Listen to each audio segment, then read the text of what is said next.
Hello friends, अभी हम देखेंगे यहाँ पे देश की जो महत्वपूर्ण उत्पादन क्रांतियाँ हैं उनसे संबंधित। जो काली क्रांति का संबंध है वो किससे है? पेट्रोलियम उत्पादन से है काली क्रांति का संबंध। और सिल्वर फाइबर क्रांति का संबंध किससे है? तो ये कपास उत्पादन से है। आप लोग ये सोचेंगे ये रैंडम क्वेश्चन क्यों कराए जा रहे हैं, तो ये रैंडम क्वेश्चन नहीं है।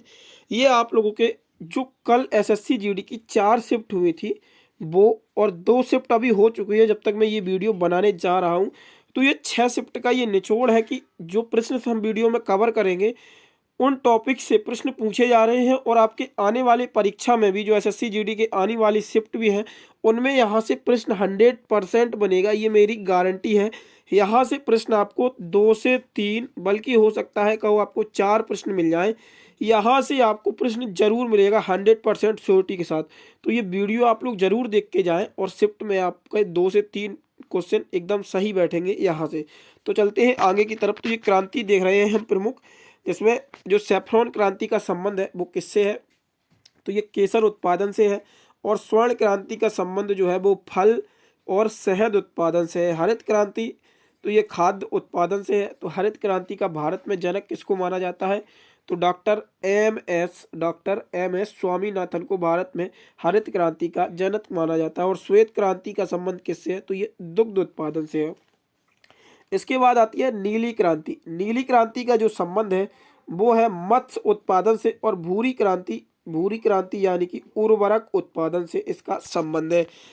अगली जो क्रांति है इसमें आएगी रजत क्रांति। रजत क्रांति का संबंध है अंडा उत्पादन से। और पीली क्रांति का संबंध है तिलहन उत्पादन से। और कृष्ण क्रांति का संबंध है जो बायोडीजल उत्पादन है। आपकी ये पहली शिफ्ट में, दूसरी तीसरी में यहाँ से प्रश्न बने थे, वो मैंने इनसे और मतलब जो और भी क्रांतियां हैं तो उनसे बन सकते हैं। ऐसे एक्सपेक्टेड क्वेश्चन वीडियो समझिए आप लोग इसको। और लाल क्रांति का संबंध जो है वो टमाटर और मांस उत्पादन से है। गुलाबी क्रांति झींगा मछली उत्पादन से। बादामी क्रांति मसाला उत्पादन से है। इसके बाद आती है जो लास्ट क्रांति है वो है सुनहरी क्रांति। इसका उत्पादन जो है वो फल उत्पादन से है। अब देखते हैं हम पंचवर्षीय योजना के बारे में। पंचवर्षीय योजना जो कि आप लोगों की कब स्टार्ट हुई थी? तो 1951 में स्टार्ट हुई थी। और मैंने पंचवर्षीय योजना के जो प्रमुख क्षेत्र हैं और जहाँ से प्रश्न पूछे जा रहे हैं उनका ईयर और उनका लक्ष्य क्या था, किस पे आधारित थी, ऐसे प्रश्न बन रहे थे आपके, तो उसकी बेसिस पे मैंने ये कवर करने की कोशिश की है। तो पहली पंचवर्षीय योजना का टेन्योर क्या था? 1951 से 56। कृषि की प्राथमिकता जो पहली पंचवर्षीय योजना में थी वो थी। फिर यहाँ पे आता है दूसरी पंचवर्षीय योजना जो थी 1956 से 1961 तक। इसका जो प्रमुख क्षेत्र था वो था उद्योग क्षेत्र में प्राथमिकता। तीसरी पंचवर्षीय योजना थी वो थी 1961 से और 1966 तक, कृषि और उद्योग इसका जो प्रमुख क्षेत्र था।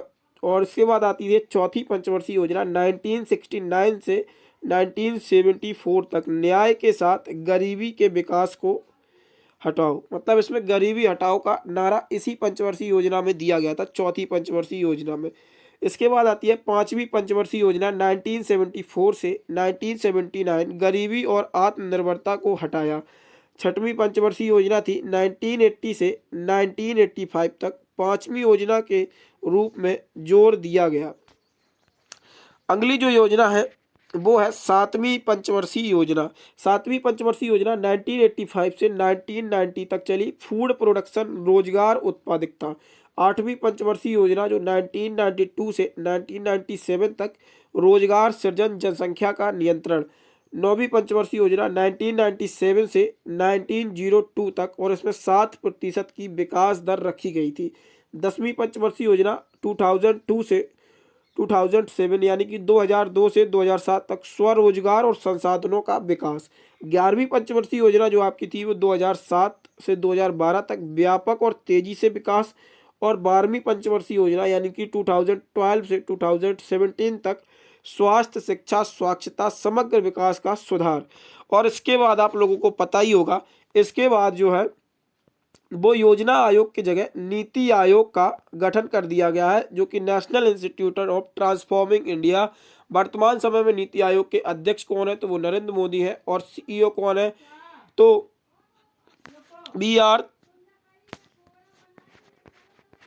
और इसके बाद आता है प्राचीन भारत के प्रमुख राजवंश एवं उनके संस्थापकों की सूची। तो इसमें हम देखते हैं हर्यक वंश जो था वो बिंबिसार से संबंधित था। सुसनाग वंश था वो सुसनाग से संबंधित था। नंद वंश का यहाँ पे किसने संस्थापक था, नंद वंश का कौन था, तो वो था महापद्मानंद। मौर्य वंश का संस्थापक कौन था, तो वो था चंद्रगुप्त मौर्य।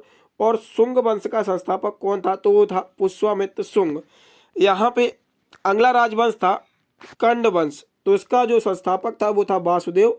सतवाहन वंश का जो संस्थापक था वो था सिमुक। और कुषाण वंश का जो था वो किडफिसस प्रथम था।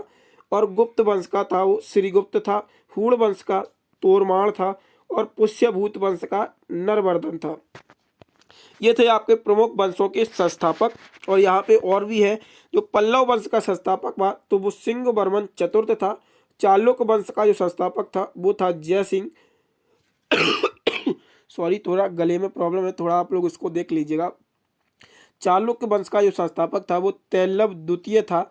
और चालुक्य और यहाँ पे राष्ट्रकूट वंश का तो था वो था दंतीदुर्ग। और पाल वंश का था वो था गोपाल। यहाँ पे ये थे प्रमुख राजवंश। और इसके बाद हम देखते हैं प्रमुख युद्ध अभ्यास। ये इंपॉर्टेंट है current exam point of view से, मतलब मैंने कि ये जो एसएससी जीडी में आपके 6 शिफ्ट में पूछा गया था कि उसमें एक्सरसाइज पूछ रहा है।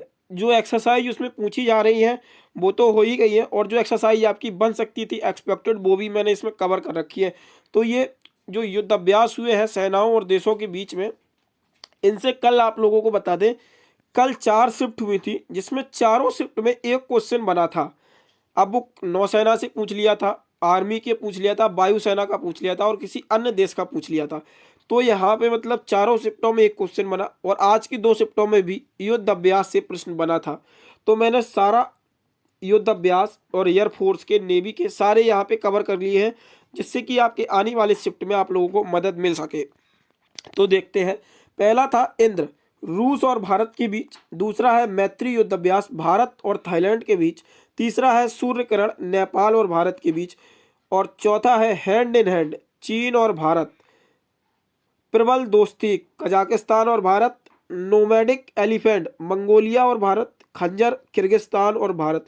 ये बहुत चर्चा में रहा था खंजर युद्ध अभ्यास अभी हाल ही के दिनों में, और ये हर एग्जाम में पूछा गया था जितने भी अभी नेक्स्ट मंथ से पहले हुए थे। यानी कि यूपी पुलिस में तो आपका देखा होगा जो सूर्य किरण था ये पूछा गया था, और एसएससी जीडी की कल की शिफ्ट में भी पूछा गया था, सेकंड शिफ्ट में ये प्रश्न। और ये खंजर इंपॉर्टेंट है, इसको देख लीजिएगा थोड़ा। खान क्वेस्ट, मंगोलिया और भारत के बीच। सेल्वेक्स, यूएसए और भारत, ये आपका थर्ड शिफ्ट में पूछा गया था कल। मित्र शक्ति, ये था भारत और श्रीलंका के बीच।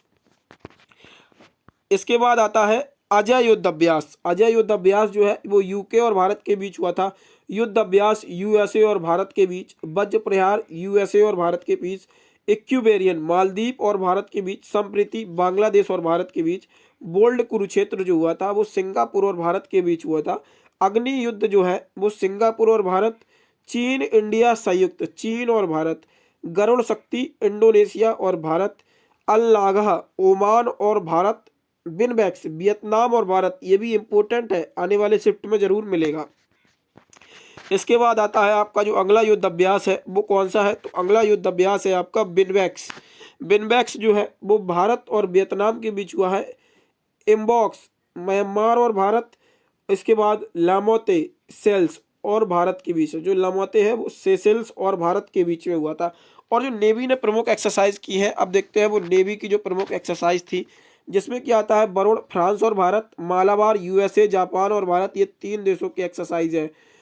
सिनेलेक्स, श्रीलंका और भारत। और सिम्बैक्स, सिंगापुर और भारत। कोणार्क, कोंकण, सॉरी यहाँ पे ये कोंकण है, और यूके और भारत के बीच में। और इसके बाद आता है IBSMRSR, साउथ अफ्रीका, ब्राजील और भारत। ऑसिडेक्स, ऑस्ट्रेलिया और भारत। सहयोग कैजिन, जापान और भारत। नसीम अल बहर, ओमान और भारत। इसके बाद अगला आता है आपका, अगला कौन सा है, अगला है आपका सहयोग, ये हो ही गया। इसके बाद आपकी लास्ट आती है इंडियन एयरफोर्स की एक्सरसाइज। रेड फ्लैग, यूएसए और भारत। गरुड़, भारत और फ्रांस। कोप इंडिया, यूएसए और भारत। इंद्रधनुष, ब्रिटेन और भारत। सिंधेक्स, सिंगापुर और भारत के बीच में। ईस्टर्न ब्रिज, ओमान और भारत के बीच में। डेजर्ट ईगल संयुक्त अरब अमीरात और भारत के बीच में, सियाम इंडिया थाईलैंड और भारत के बीच में। तो ये आपके मैंने अभी ये कवर कर लिए हैं सारे एक्सपेक्टेड क्वेश्चंस जो आपके कल बने थे और उनसे ही रिलेटेड टॉपिक्स जो आपके कल जीके जीएस में टॉपिक पूछे गए थे उनसे रिलेटेड ही उसको डेप्थ में थोड़ा और कवर किया है मैंने। और अभी बाकी का जो आज का एनालिसिस होगा एसएससी जीडी का, उन टॉपिक से रिलेटेड जो क्वेश्चन आपके आगे बन सकते हैं एक्सपेक्टेड, वो वीडियो आप लोगों को रात 8 बजे तक प्रोवाइड करा दिया जाएगा। ये वीडियो आप लोग जरूर देख के जाएं, बहुत ज़्यादा इंपॉर्टेंट है आने वाली शिफ्टों के लिए। बाकी आप लोग ये पीडीएफ प्राप्त करना चाहें क्वेश्चन की तो हमारा टेलीग्राम ज्वाइन कर लीजिए, और ये एमसीक्यू फॉर्मेट में आप लोगों को हमारी वेबसाइट पर प्रोवाइड करा दिया गया है पूरा डाटा, जिससे आप लोग एक बार उनको रिवाइज करके एक बार एमसीक्यू दे दीजिए तो आपका फ्लो बन जाएगा, ये क्वेश्चन फिर आपसे गलत नहीं होगा। तो वेबसाइट का लिंक भी आप लोगों को डिस्क्रिप्शन में मिल जाएगा, वहां से देख लीजिएगा। और पीडीएफ के लिए आप लोग इनको टेलीग्राम चैनल को ज्वाइन कर लीजिए, उसका लिंक भी डिस्क्रिप्शन में। धन्यवाद। वीडियो को लाइक और शेयर करना ना भूलें।